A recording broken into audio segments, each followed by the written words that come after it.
наші дорогі підписники. Мене звати Марина Голуб. Я засновник комунікаційного агентства «Голубі Груп». Ми розпочинаємо невеличку серію «Піар для маленьких». На прикладі казок ми пояснюємо, як працює комунікація. В давнину казка була основою мудрості. І до сьогоднішнього дня я доведу вам, що нічого не змінилося. В будь-якій казці ви зможете знайти приклади правильної комунікації, найбільших і найцікавіших помилок в комунікаціях. Сподіваюсь, вам буде цікаво. Ми починаємо піар для маленьких. Привіт, мої дорогенькі! Моя перша казка «Русалонька». Дуже часто в своїй роботі за багато років я чую одну і ту ж саму тему. Не треба нам нікому нічого розказувати. Люди і так все дізнаються. Ми робимо гарну справу і про це говорити не обов'язково. Перша наша казка «Русалонька» якраз відповідає на питання, чи треба розказувати свою історію, чи треба розказувати, що ви робите. Давайте я вам нагадаю коротко саме історію. Жила собі русалонька, закохалася вона у принца. Але вона русалонька, і вона розуміла, що навряд чи принц захоче її покохати з її хвостиком.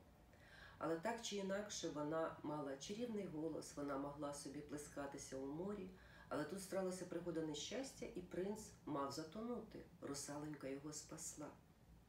Вона його спасла, але принц про те не знав.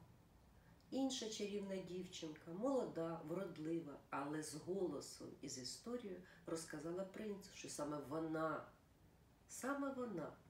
спасла чарівного принца. Русалонька, вже коли зрозуміла свою помилку, звернулася до відьми, але та зажадала: «Я тобі дам ноги, але ти віддасиш мені голос». І це молоде дурне дівча віддало свій чарівний голос навзаєм своїх двох чарівних ніжок. Вона прийшла до принца, він побачив, яка вона розумна, яка вона гарна, яка вона добра, які чарівні ніжки. Але одружився він саме на тій дівчинці, яка розказала свою історію, як вона спасла принца. Я думаю, що ви вже знаєте відповідь, чи потрібна вам комунікація, чи потрібно вам розказувати свою історію. Наприклад, беремо дві однакові компанії. Молоді, чарівні, розумні, з гарними ніжками, з гарними справами. Але одна компанія, молода, чарівна, розумна, нічого не розказує, тому що в неї немає свого голосу.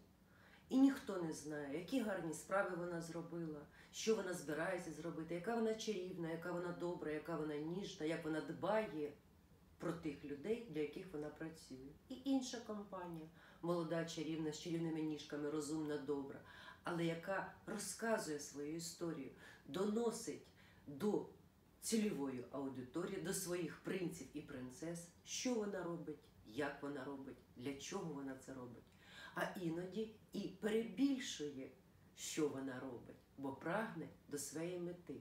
Як ви думаєте, хто переможе в цій битві компаній молодих, чарівних і розумних?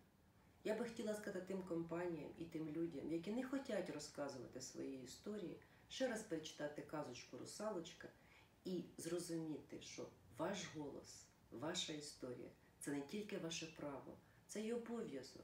Якщо ви робите добру справу, розкажіть про це людям, їм буде приємно.